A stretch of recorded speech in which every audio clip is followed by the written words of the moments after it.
Hello guys, welcome back to our channel Anas family. Anas ফ্যামিলির পক্ষ থেকে নিয়ে এসে গেছি আপনাদের জন্য আরেকটি নতুন ব্লগ। তো আপনারা দেখতেই পাচ্ছেন আমরা কোথাও একটা যাচ্ছি। তো আমরা কোথায় যাচ্ছি সেটা দেখার জন্য স্কিপ না করে লাস্ট অব দি ভিডিওটা দেখতে থাকুন।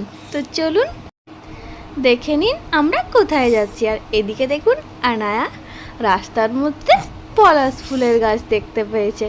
তোর খুব ইচ্ছে পলাশ ফুল নেবে, তো পলাশ ফুল নিয়ে তাইও খেলা করছিল।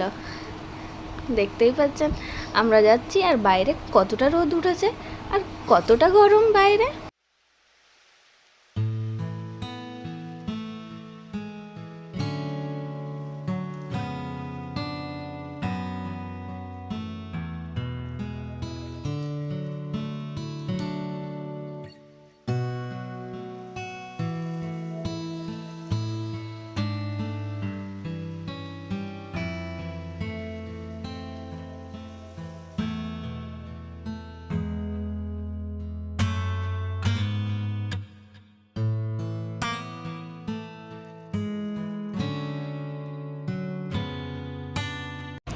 তো চলুন আর দেরি না করে আপনাদের জানিয়েই দিই আমরা কোথায় যাচ্ছিলাম।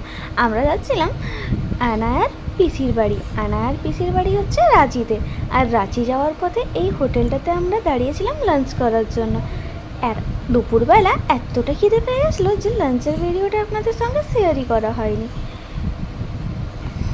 আর দেখতেই পাচ্ছেন আমরা ফাইনালি 1 ঘন্টা পর পৌঁছে গেছি আনায়ার পিসির বাড়ি। আর এদিকে আনায়া আর আনায়ার ভাই করছিল দুষ্টুমি। আনায়া যেটাই করবে ওর ভাই সেটাই করবে, পুরো আনায়াকে কপি করার চেষ্টা।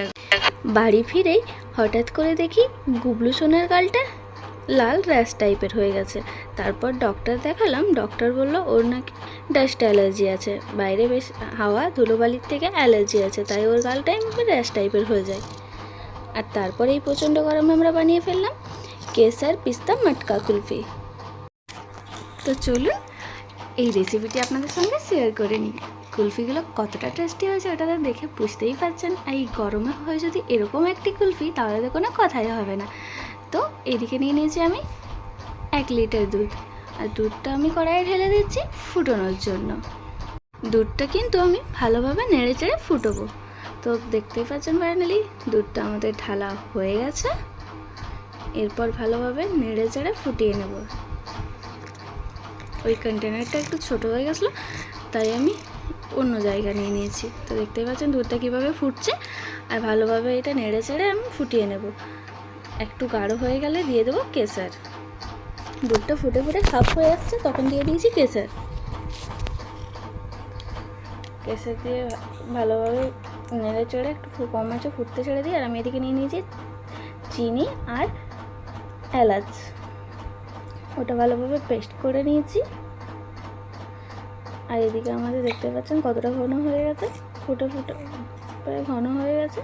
আর ওর মধ্যে চিনি আর এলাচের পেস্টটা দিয়ে দিয়েছি আর ভালোভাবে মিক্স করে নিয়েছি। তারপর দিয়ে দিচ্ছি 1 প্যাকেট গুঁড়ো দুধ। 5 টাকা দামের 1 প্যাকেট গুঁড়ো দুধ দিয়ে দিলাম। দুধটা দিয়ে ভালোভাবে মিক্স করে নেড়ে চেড়ে নেবো এরপর। আর একটু ফুটিয়ে নেব। যতক্ষণ না এভাবে ঘন তৈরি হচ্ছে ততক্ষণভাবে ফোটাতে থাকবো। তো দেখতে পাচ্ছেন আমাদের রেডি হয়ে এসেছে। এরপর এটাকে একটু ঠান্ডা করে নিই। ততক্ষণে আমি কাজু আর পিস্তা আর কিশমিশ একটু কুচি করে কেটে নিয়েছি। আর ওদিকে আমার ব্যাটারটা ঠান্ডা হয়ে গেছিলো আর ওটা মিক্সিতে আমি এবার ব্লেন্ড করে নিচ্ছি। জাস্ট একবার মিক্সিটা ঘুরিয়ে ব্লেন্ড করে নিচ্ছি।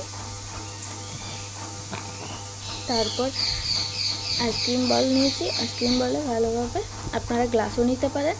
সব পিস্তা কাজু ও কিশমিশগুলো দিয়ে দিয়েছি। তারপরে ব্যাটারটা ঢেলে দিয়েছি। তারপর এই যে আইসক্রিম বলের ইয়েগুলো লাগিয়ে দিচ্ছি, ঢাকাগুলো। আপনারা চাইলে প্লাস্টিক বা স্টিলের গ্লাসও নিতে পারেন আর কাটি দিয়ে দিতে পারেন। এরপর হয়ে গেছে ফাইনালি আমাদের রেডি। এরপর আমরা এটা ফ্রিজে রেখে দেবো